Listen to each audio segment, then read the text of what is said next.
जोहार। मैं आनंद कुमार और आप देख रहे हैं जन मन की बात। जन मन की बात की तरफ से और मेरे तरफ से मेरे सभी दर्शकों को और सभी सब्सक्राइबर्स को नए साल की बहुत बहुत शुभकामनाएं। नया साल आपके लिए अच्छा स्वास्थ्य लेकर आए और ढेर सारी खुशियां लेकर आए। तो आगे बढ़ने के पहले एक अनुरोध कि अगर अभी तक आपने मेरे चैनल को सब्सक्राइब नहीं किया है तो इसे सब्सक्राइब कर लें। साथ ही वीडियोस अगर पसंद आते हैं तो उन्हें शेयर और लाइक करें और कमेंट के जरिए मुझे बताते रहें कि मेरे वीडियोस आपको कैसे लग रहे हैं। तो जनमन की बात में आज बात करेंगे कि क्या खरमास के बाद नरेंद्र मोदी सरकार का विस्तार होगा या उसमें फेरबदल होगा, और अगर फेरबदल होगा तो झारखंड से इसमें कौन से ऐसा सांसद है जो इसमें मंत्री बनेगा, किसकी लॉटरी लगेगी मोदी सरकार में मंत्री बनकर। तो जो खबरें मिल रही हैं उसके अनुसार झारखंड से जमशेदपुर से जो सांसद हैं बीजेपी के विद्युत वरण महतो, या गिरिडीह से आजसू के सांसद चंद्र प्रकाश चौधरी में से कोई एक मंत्री बन सकता है। जी हाँ, या तो विद्युत वरण महतो या चंद्र प्रकाश चौधरी में से कोई एक मंत्री बन सकता है मोदी सरकार में, अगर खरमास के बाद इसका विस्तार होता है तो। क्योंकि झारखंड में 2024 में चुनाव होने हैं और लोकसभा का चुनाव भी 2024 में होना है, और झारखंड में फिलहाल कुर्मियों की आबादी को देखते हुए उनको प्रतिनिधित्व दिया जाना, उनको शेयर दिया जाना जरूरी लग रहा है, क्योंकि कुर्मी आंदोलन की राह पर हैं। कुर्मी इसलिए आंदोलन की राह पर हैं क्योंकि वे लंबे समय से यह मांग कर रहे हैं कि उन्हें अनुसूचित जनजाति यानी शेड्यूल्ड ट्राइब का दर्जा दिया जाए। अभी हाल के कुछ समय में इस मांग में काफी तेजी भी आ गई है।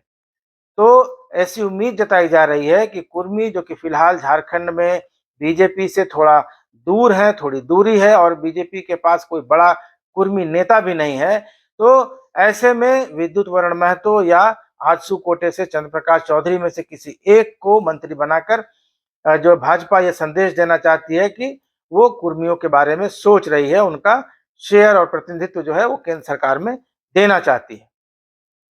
तो कुर्मी अभी नाराज हैं और बीजेपी के पास सिर्फ एक ही कुर्मी सांसद है जिसको, अगर वो कुर्मी को खुश करना चाहते हैं तो उन्हें केंद्र में कोई पद दिया जा सकता है। इसके अलावा आजसू पार्टी है जिसके सांसद चंद्र प्रकाश चौधरी हैं, एकमात्र सांसद है उस पार्टी से, और पिछले लोकसभा के चुनाव में तालमेल में बीजेपी ने यह सीट आजसू को दी थी और अपने सिटिंग सांसद रविंद्र पांडे का टिकट काटा था। और इस तरह से चंद्र प्रकाश चौधरी, जो झारखंड सरकार में काफी लंबे समय तक मंत्री रहे थे, चुनाव जीतकर संसद पहुंचे थे, उन्हें लंबे समय तक मंत्री रहने का तजुर्बा है राज्य में, तो उन्हें भी मंत्री बनाए जाने की संभावना बन सकती है। कुर्मी फिलहाल भाजपा से नाराज है और भाजपा से ज्यादा वे अर्जुन मुंडा से नाराज है। अर्जुन मुंडा से नाराजगी उनकी इसलिए है क्योंकि वे मानते हैं कि अर्जुन मुंडा ने उनके साथ वादा खिलाफी की। क्योंकि 2005 में जब अर्जुन मुंडा झारखंड के मुख्यमंत्री थे तो उन्होंने ही झारखंड विधानसभा से कुर्मी को एसटी में शामिल करने का प्रस्ताव केंद्र सरकार को भेजा था।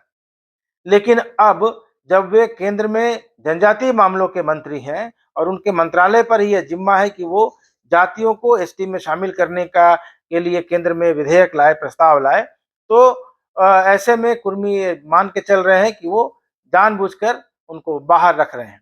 तो कुर्मी बनाम आदिवासी को लेकर झारखंड में पहले से एक बहस चल रही है, धरना प्रदर्शन आंदोलन सभी हो रहे हैं, और कुर्मी पिछले कुछ दिनों से काफी उग्र आंदोलन भी कर रहे हैं। अभी पश्चिम बंगाल में एक 5 दिनों का रेल रोको अभियान, काफी व्यापक आंदोलन चला था कुर्मियों की तरफ से, और इसके प्रतिक्रिया में आदिवासी संगठन भी आंदोलन कर रहे हैं, सभाएं और धरना प्रदर्शन कर रहे हैं। तो ऐसे में भाजपा को यह लग सकता है, क्योंकि कुर्मी काफी प्रभावशाली जाति है झारखंड में, करीब लोकसभा की 6 सीटों पर और विधानसभा की 30 सीटों पर कुर्मी उम्मीदवारों की हार जीत तय करते हैं। तो इस प्रभावशाली जाति को नाराज करना कोई भी राजनीतिक दल नहीं चाहेगा।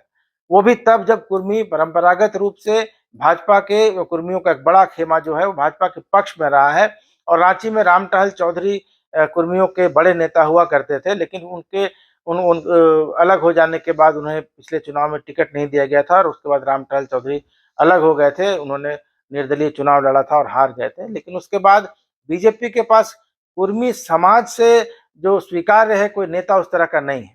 तो विद्युत वरण महतो के जरिए भाजपा एक संदेश दे सकती है कि कुर्मियों को लेकर उसके मन में कोई ऐसा नहीं है और कुर्मी उसके समर्थन में आ जाए और वो भी कुर्मियों को प्रतिनिधित्व देगी।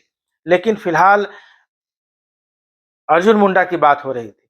तो अर्जुन मुंडा को लेकर कुर्मी काफ़ी ज़्यादा नाराज़ है। उनकी नाराज़गी भाजपा से उतनी नहीं है और मोदी से तो बिल्कुल ही नहीं है, क्योंकि खरसावां और सरायकेला और जमशेदपुर के कुछ इलाकों में जो कुर्मियों ने सभाएँ की हैं, उसमें उन्होंने नारा भी दिया है कि मोदी तुमसे बैर नहीं, पर मुंडा तेरी खैर नहीं। तो वो मानते हैं कि अर्जुन मुंडा ने उनको एसटी का दर्जा नहीं देकर उनके साथ वादाखिलाफ़ी की है, छल किया है और प्रस्ताव भेजने के बाद जब वे इस स्थिति में आए हैं कि वो दर्जा दे सकते हैं, वो नहीं दे रहे हैं। तो एक संभावना ये भी हो रही है कि इसी बहाने एक मंत्री पद देकर कुर्मियों को संतुष्ट किया जाए। लेकिन फिर भाजपा कोटे से जो झारखंड से 2 लोग मंत्री हैं फिलहाल मोदी गवर्नमेंट में, तो उनमें एक है अर्जुन मुंडा जो खूंटी से सांसद हैं, फिलहाल जनजातीय मामलों के मंत्री हैं, और दूसरी कोडरमा से सांसद अन्नपूर्णा देवी हैं, जिन्हें पिछले चुनाव में राजद से लाकर भाजपा ने टिकट दिया था। तो वो अभी सरकार में केंद्रीय शिक्षा राज्य मंत्री हैं। तो अगर विद्युत वरण महतो या चंद्रप्रकाश चौधरी में से कोई मंत्री बनता है, तो क्या अर्जुन मुंडा या अन्नपूर्णा देवी में से किसी की छुट्टी होगी या फिर तीसरे मंत्री के रूप में ये शामिल होंगे?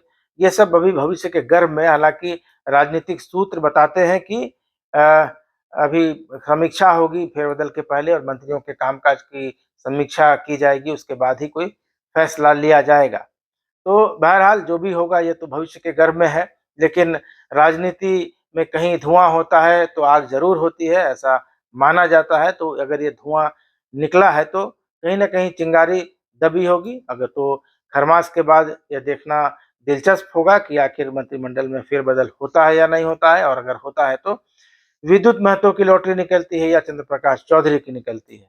तो बहरहाल जनमन की बात में आज इतना ही।